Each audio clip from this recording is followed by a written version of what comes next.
ওমানে বিভিন্ন ধরনের বাণিজ্যিক মেলা অনুষ্ঠিত হয়ে থাকে, তার ভিতরে এই মাস্কাট নাটস হচ্ছে সব থেকে বড়। প্রত্যেক বছর সাধারণত জানুয়ারি বা ফেব্রুয়ারির দিকে এই মেলাগুলো অনুষ্ঠিত হয়ে থাকে। হ্যালো এভরিওয়ান, আসসালামু আলাইকুম। সেদিন আমরা চলে গিয়েছি হচ্ছে কুরুম গার্ডেনে মাস্কাট নাটস দেখার জন্য। যদিও এটি ওমানের পর্যটন ও সাংস্কৃতিকের অন্যতমের বৃহত্তম আয়োজন ছিল হচ্ছে এই মাস্কাট নাটস। এই মেলাগুলো যেসব ন্যাচারাল পার্কগুলো অনেক বড় সেগুলোতে হয়ে থাকে। আর এখানে এই আর্টিফিশিয়াল লিলি আর হচ্ছে বাটারফ্লাইগুলোকে দেখে মনে হচ্ছে যেন পুরোই এগুলো অরিজিনাল। কি নিখুঁতভাবে যে তারা এগুলো তৈরি করেছে। মাস্কাট নাটস দেখার জন্য সব থেকে উপযোগী হচ্ছে রাতের বেলায়, আর দিনের বেলায় অনেকে যায়, গেলে কি হবে কিন্তু এই সৌন্দর্যগুলো উপভোগ করতে পারে না দিনের আলোর কারণে। যেহেতু বিভিন্ন জায়গায় এই মাস্কাট নাটস অনুষ্ঠিত হয়ে থাকে, প্রত্যেকটি গার্ডেনকে তারা এত নিখুঁত ও সুন্দরভাবে সাজাবে, একদম দেখার মতো। ফেস্টিভ্যালের প্রথম দিকে আমরা যাই নাই, কেননা তখন অনেক মানুষের ভিড় থাকবে এই জন্য। আর যেহেতু এটা 1 মাস পর্যন্ত চলবে, সেজন্য আমরা 5 থেকে 6 দিন পরে গিয়েছি দেখার জন্য।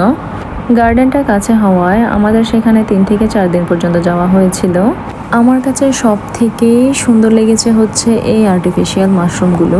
কি সুন্দরভাবে তারা নিজের হাতে এই জিনিসগুলোকে ডেকোরেট করেছে, একেবারে মনে হচ্ছে যেন রিয়েলের মতো। মাস্কাট নাটসের সব থেকে মূল অ্যাট্রাকশন হচ্ছে ফায়ারওয়ার্কস আর হচ্ছে ড্রোন শো। এই দুটোই ছিল মাস্কাট নাটসের সব থেকে মূল আকর্ষণীয় জিনিস। এই দুটো জিনিস দেখার জন্য হাজার হাজার মানুষে ভিড় জমায়, যদিও সেগুলোর একটা নির্দিষ্ট টাইম থাকে। আর এদিকে ছিল সব দেশের স্টল ছিল এখানে, শুধু বাংলাদেশের স্টল ছিল না। আর এই স্টলগুলো বুক করে নিতে হলে প্রায় 70 রিয়াল 80 রিয়ালের মতো পে করতে হয়। আমরা হেঁটে হেঁটে দেখছিলাম আর খাবারের আইটেম এক একটা জিনিস টেস্ট করছিলাম। আর এদিকে চকলেটের ফাউন্টেনটা দেখুন, খুবই সুন্দর। আর এদিকে স্টলগুলো ঘোরাফেরা করার পর আমরা চলে গিয়েছি হচ্ছে ড্রোন শো দেখার জন্য।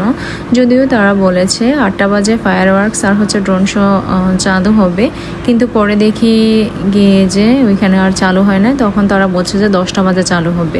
যাই হোক, পরে আমরা 10টার জন্য ওয়েট করছিলাম। আর এদিকে বাচ্চাদের জন্য মোস্ট বিউটিফুল টয়স প্লেস ছিল হচ্ছে এইটা।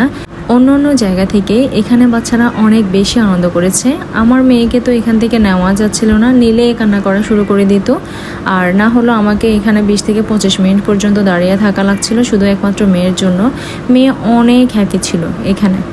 পরে আমরা চলে গিয়েছি হচ্ছে এই কনসার্টে। এখানে চায়নাদের একটা টিম সুরের তালে তালে মিউজিকের সাথে তারা ডান্স করছিল, আর সেখানে আমরা কিছুক্ষণ ছিলাম। পরে আমরা আবার ব্যাক করি ড্রোন শো আর হচ্ছে ফায়ারওয়ার্কস দেখার জন্য। আর এদিকে প্রজেক্টরের মাধ্যমে এখানে অনেক কিছু দেখানো হয়েছিল, যেগুলো ভিডিও লং হয়ে যাবে সেজন্য আর অ্যাড করা হয় নাই। অনেকক্ষণ অপেক্ষার পর আর এখানে এই ড্রোন শোটা দেখতে পেলাম। দেখার পরে আমরা আরও কিছুক্ষণ সেখানে ছিলাম। এরপর আমরা বাসার উদ্দেশ্যে রওনা দিয়ে দিই। আর যাওয়ার সময় এখানে আমার মেয়ে তো এগুলো দেখে আর যেতে চাচ্ছিল না, এগুলোর সাথে প্লে করবে। অলরেডি সুপারম্যানের বডিতে উঠে বসে রয়েছে এখানে আমার মেয়ে, আর এদিকে বড় এক সুপারম্যানের সাথে ছোট 2 সুপারম্যান প্লে করছে। যাই হোক, ভিডিওটি ছিল এই পর্যন্তই। ভালো লেগে থাকে লাইক কমেন্ট শেয়ার করবেন। সবাই ভালো থাকবেন। আল্লাহ হাফেজ।